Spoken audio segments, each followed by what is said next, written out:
Olá, irmãos e irmãs, graça e paz da parte de Jesus, o nosso Senhor. Sejam bem-vindos a mais um episódio do Conheça Sua Bíblia. Espero que vocês estejam bem e que a casa de vocês esteja em paz. A gente está no Salmo 119. Esse tem sido o nosso texto desde o início desse ano de 2022. E para hoje, a sessão que nos cabe é a que vai do versículo 57 até o versículo 64. Salmo 119, do versículo 57 até o versículo 64. Essa é a 8ª estrofe desse salmo, dessa grande canção. Esse é o tema da nossa jornada pelo Salmo 119, cantando o alfabeto. Porque, como tenho falado semanalmente, cada sessão é iniciada por uma palavra que corresponde a uma letra do alfabeto hebraico. Você que tem acompanhado e que tem aproveitado para aprender aí o alfabeto hebraico, essa sessão se inicia com uma palavra que tem na sua primeira letra a consoante Het. E esse então é o nome que aparece possivelmente na sua Bíblia, se a sua Bíblia for como a minha, antes dessa estrofe. Mas vamos ao que é mais importante do que o nome da estrofe, o texto em si. Diz assim a palavra do Senhor: Tu és a minha herança, Senhor. Prometi obedecer às tuas palavras. De todo o coração suplico a tua graça. Tem misericórdia de mim conforme a tua promessa. Refleti em meus caminhos e voltei os meus passos para os teus testemunhos. Eu me apressarei e não hesitarei em obedecer aos teus mandamentos. Embora as cordas dos ímpios queiram prender-me, eu não me esqueço da tua lei. À meia-noite me levanto para dar-te graças pelas tuas justas ordenanças. Sou amigo de todos os que te temem e obedecem aos teus preceitos. A terra está cheia do teu amor, Senhor. Ensina-me os teus decretos. Muito bem. Vamos lá ver o que essa sessão tem a nos ensinar. Algumas coisas saltam aos meus olhos e eu queria partilhar com você aqui nessa nossa conversa. Logo de início, há uma afirmação muito bonita do salmista que diz assim: Tu és a minha herança, Senhor. Tu és a minha herança. Herança é aquilo que a gente recebe dos nossos pais ou daqueles que acima de nós nos deixam algo material, imaterial. A gente usa essa expressão para qualificar tanto coisas que nós recebemos e que são palpáveis, tangíveis, materiais, quanto para bens de outras ordens, certo? Nós recebemos dos nossos pais instruções como herança, aspectos da nossa personalidade, por aí vai. De qualquer forma, queira a gente esteja falando sobre herança de uma perspectiva material ou de uma perspectiva imaterial, o fato é que herança é aquilo que a gente recebe de alguém. E aí é interessante porque quando o salmista diz assim: Tu és a minha herança, Senhor, o que ele está dizendo em outras palavras é: o Senhor é aquilo que eu recebo do Senhor. Olha só que coisa bonita. Deus é o que recebemos de Deus. É claro que há muitas outras coisas que nós recebemos de Deus. A palavra, por exemplo, na carta que Tiago escreve, diz que toda boa dádiva e todo dom perfeito vem do alto, descendo do Pai das luzes, em quem não há mudança de nenhuma ordem. Há muitos bens, há muitas bênçãos contáveis, tangíveis, que são recebidas das mãos do Eterno, assim nós entendemos. Não obstante, nada de material que a gente recebe é mais valioso do que o fato de termos Deus como nosso, ou seja, de desfrutarmos de quem Ele é antes de desfrutarmos daquilo que Ele faz. Deus, por si mesmo, é a maior bênção que dele nós podemos receber. É isso que o salmista pretende nos ensinar quando na sua oração ele diz: Tu és a minha herança, Senhor. Às vezes na caminhada a gente se frustra quando a gente não recebe algumas coisas específicas que a gente gostaria de receber da parte de Deus. E tudo bem, faz parte a gente se frustrar, se a gente cria certas expectativas em relação a algumas coisas, é natural que o não recebimento dessas coisas gere um tipo de frustração na gente. Mas a Bíblia, não apenas aqui nesse trecho, mas também em diversas outras passagens, nos faz perceber que das coisas mais maravilhosas que nós podemos receber de Deus, Deus é a maior delas. Portanto, dizer tu és a minha herança, ou como aparece em outros salmos, o Senhor é a porção da minha herança. Ao dizermos isso, o que nós estamos afirmando é que Deus é aquilo que de mais precioso nós recebemos da parte de Deus. Deus por quem Ele é, antes de Deus pelo que Ele faz. Tu és a minha herança, Senhor, e eu prometi obedecer às tuas palavras. De todo o coração suplico a tua graça, tem misericórdia de mim conforme a tua promessa. Aí vem o versículo 59, que traz uma nuance um pouquinho diferente do todo aqui das estrofes. O salmista diz assim: refleti em meus caminhos e voltei os meus passos para os teus testemunhos. A caminhada de fé é uma caminhada que faz a gente assumir uma postura reflexiva diante da vida. Pois é muito importante na vida que a gente pause em alguns momentos para fazermos reflexões que são necessárias para o ajuste, para o aprimoramento. Eu imagino que qualquer geração tenha enfrentado o desafio para as pausas, porque nós somos seres em constante movimento. Mas se eu pudesse arriscar, correndo o risco de errar aqui, eu diria que talvez poucas gerações conheceram tanta dificuldade nesse exercício de fazer pausa quanto a geração que vive no nosso tempo, ou as gerações que vivem no nosso tempo. Por quê? Por causa de todos os avanços tecnológicos e de muitas benfeitorias e melhorias provocadas pela humanidade, das quais nós desfrutamos, por causa de tudo isso, do que a gente se cerca e do que a gente se serve, um efeito colateral inevitável que nós experimentamos é nós desaprendemos a lidar com a velocidade baixa e, quiçá, com a pausa.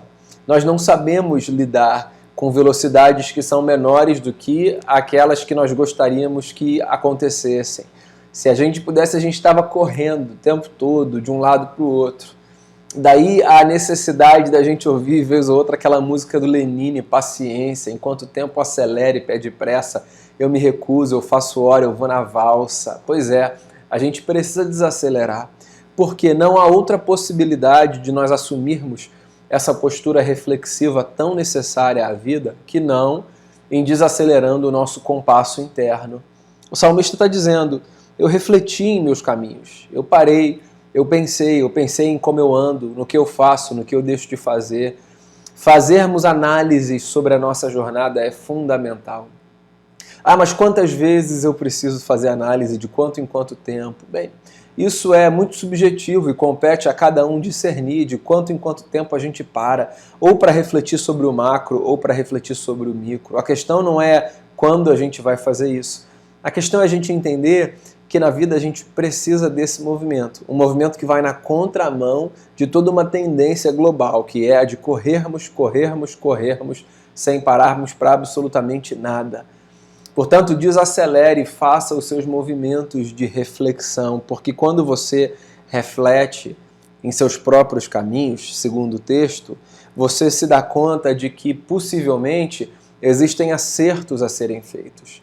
Ele diz, eu refleti em meus próprios caminhos, e então eu me voltei para os teus testemunhos. Ou seja, a sensação que me dá aqui é a de que essa reflexão que o salmista fez acerca de si e da sua caminhada o levou a perceber que em alguns momentos e em algumas questões ele possivelmente estava distante dos testemunhos do Senhor.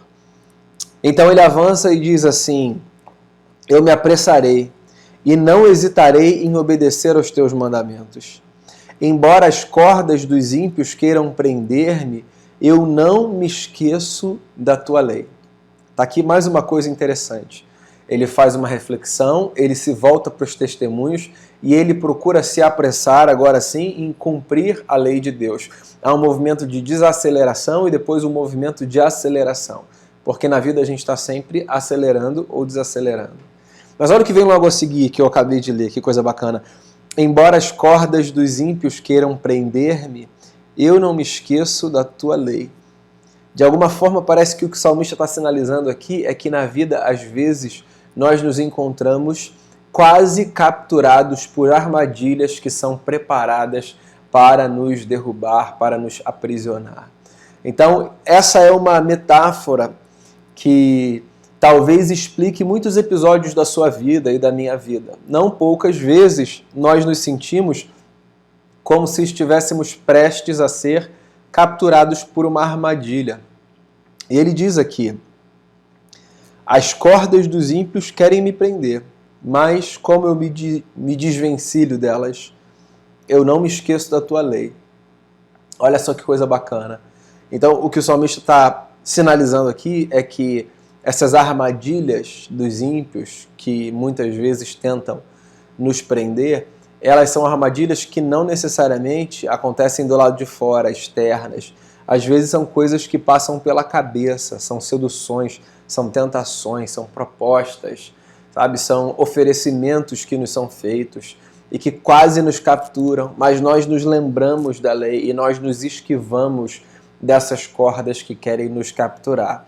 É possível que você viva também situações concretas e externas, mas a sensação que eu tenho é que a maior parte das lutas que nós travamos e dos dilemas que nós enfrentamos acontece do lado de dentro, razão pela qual é muito importante a gente estar atento às armadilhas que são postas na nossa mente, na nossa cabeça. À meia-noite, diz o versículo 62, me levanto para dar-te graças pelas tuas justas ordenanças. Eu já falei aqui, na verdade, a cada semana eu tenho repetido isso. O Salmo 119 é um tributo à lei de Deus, um tributo à palavra, como o salmista conhecia, né? E aqui ele, de alguma forma, resolve mostrar para a gente que a palavra é tão importante para ele que mesmo na hora do sono, às vezes, ele desperta só para agradecer. É uma poesia, uma forma metafórica de dizer assim, isso é tão caro para mim, que acontece o que de vez em quando nós conhecemos, que é no meio da noite nós sermos despertados por alguma lembrança, pensando, será que eu fiz, será que eu não fiz? Sabe essas experiências que você está no descanso, dormindo, e aí, por alguma razão, você desperta como que num salto, com uma imagem, com uma ideia, com um pensamento na sua cabeça. Às vezes te trazendo um susto, um medo, ou o que quer que seja, mas há algo mais forte do que o sono que atravessa a nossa noite e nos faz despertar. Então, o salmista se vale dessa experiência profundamente humana para dizer assim, ao invés de ser assaltado na noite pelos medos, eu sou, na verdade, despertado pela lembrança de que não há um momento sequer da minha vida que eu não precise te dar graças pelas tuas justas ordenanças. Eu quero te agradecer, eu só quero te agradecer. Mesmo quando eu estou no mais profundo sono, eu quero te agradecer, porque as tuas ordenanças, a tua palavra, ela é recheada de justiça. Os meus amigos, ele diz, todos eles te temem e obedecem aos teus preceitos. O que é uma outra forma de dizer assim, Senhor, eu tenho procurado me cercar de pessoas que vivem da mesma forma. Eu tenho procurado me aproximar daqueles que contribuirão para que a minha vida seja uma vida próxima da tua palavra e não distante dela. Pois é, isso aparece às vezes nos Salmos. Não é um conselho para que a gente rompa o nosso contato ou o nosso convívio com aquelas pessoas que pensam diferente de nós ou que não praticam a nossa fé. Não é isso. O que o salmista está ensinando para a gente, e isso aparece em outros textos, inclusive nos próprios salmos, como o Salmo de número 1, o que ele está ensinando para a gente é que é muito importante na vida que a gente tenha proximidade de gente que pensa do mesmo jeito, que partilha da mesma fé, porque essas amizades serão sustentadoras na história.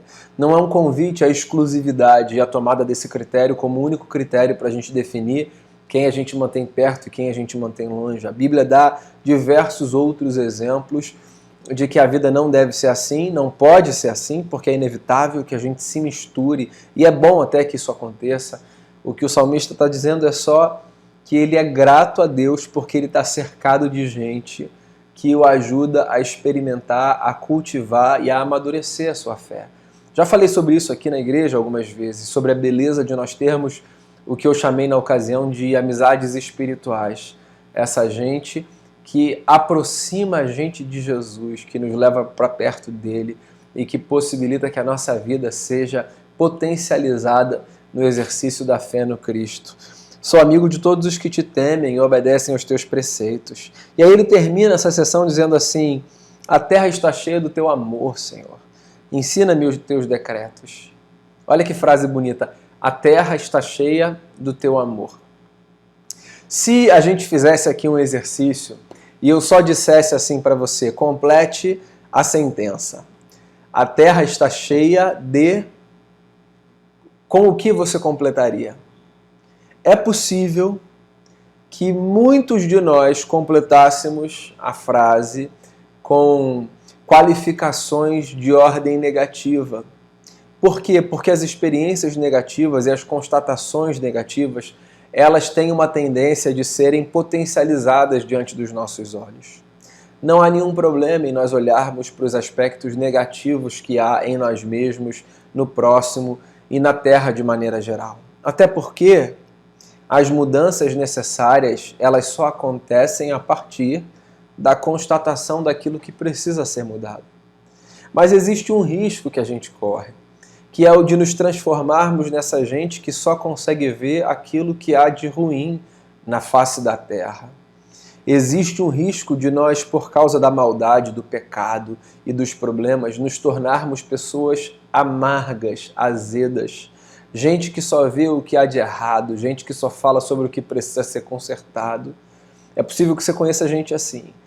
E gente assim traz uma certa angústia para o nosso coração. Gente assim torna o dia mais pesado. Existem pessoas que, quando se aproximam da gente, a gente dá uma respirada fundo.